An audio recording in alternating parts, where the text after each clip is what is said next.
अब संघ एक बहुत बड़ा संगठन है, शायद अब उसके 100 साल हो रहे, ये 100वां वर्ष है और दुनिया में इतना बड़ा स्वयंसेवी संगठन कहीं होगा ऐसा मैंने तो नहीं सुना है।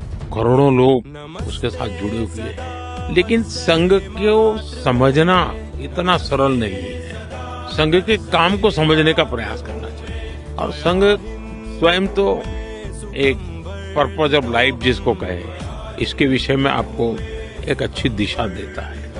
दूसरा, देश ही सब कुछ है और जन सेवा ही प्रभु सेवा है।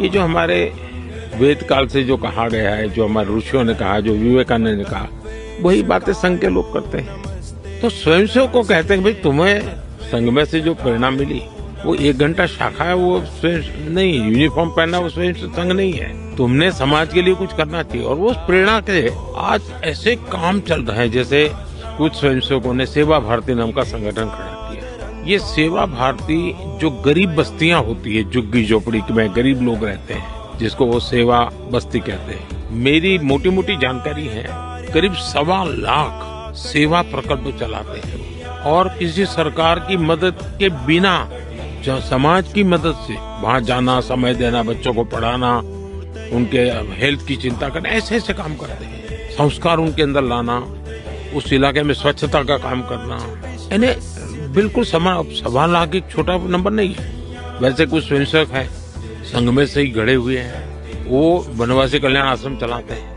और वो जंगलों में आदिवासियों के बीच में रह करके आदिवासियों की सेवा करते। 70,000 से ज्यादा 1 टीचर 1 स्कूल एकल विद्यालय चलाते हैं। और अमेरिका में भी कुछ लोग हैं जो उनको लिए शायद $10 या $15 का डोनेशन करते हैं इस काम के लिए। और वो कहते हैं कि एक कोका कोला नहीं पीनी है इस महीने, एक कोका कोला मत पियो और उतना पैसा ये एकल विद्यालय को दो।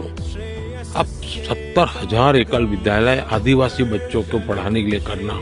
कुछ स्वयंसेवकों ने शिक्षा में क्रांति लाने के लिए विद्या भारती नाम का संगठन करा दिया। करीब 25,000 स्कूल चलते हैं उनके देश में और 30 लाख से छात्र एट अ टाइम होते हैं। और मैं मानता हूँ तक करोड़ों विद्यार्थियों को और बहुत ही कम दाम में पढ़ाई हो और संस्कार को भी प्राथमिकता हो, जमीन से जुड़े हुए लोग हो, कुछ न कुछ हुनर सीखे, समाज पर बोझ न बने। यानी जीवन के हर क्षेत्र में वे, चाहे महिला हो, युवा हो, इवन मजदूर, शायद मेंबरशिप के हिसाब से मैं कहूं तो भारतीय मजदूर संघ है, शायद उसके 55,000 के करीब यूनियंस है शायद, और करोड़ों की तादाद में उनके मेंबर्स हैं। शायद दुनिया में इतना बड़ा लेबर यूनियन कुछ नहीं होगा। और सिखा कैसा जाता है, लेफ्टिस्ट लोगों ने मजदूरों की मूवमेंटों को बड़ा बल दिया। लेबर मूवमेंट जो लगे हैं उनका नारा क्या होता है, workers of the world unite, दुनिया के मजदूरों एक हो जाओ, फिर देख लेंगे, ये भाव होता है।